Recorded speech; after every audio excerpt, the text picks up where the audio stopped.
hindi na ako aabot. Hindi, okay yung lobat pero yung ano ko, yung time ng video. Wala din yung video ko,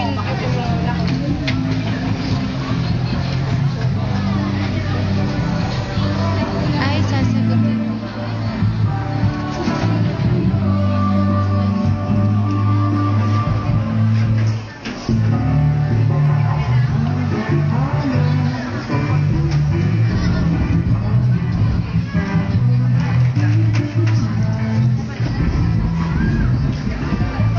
Isusulat pala yung answer.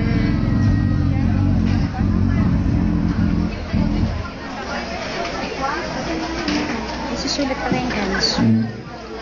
Magandang umaga, mga Ginoo at Binibini. Ito ang ating katanungan, makinig ng mabuti. Bilang isang mag-aaral, paano may papakita ang iyong wagas na pagmamahal sa wika at kalikasan? Uulitin ko. Bilang isang mag-aaral, paano mo may papakita ang iyong wagas na pagmamahal sa wika at kalikasan?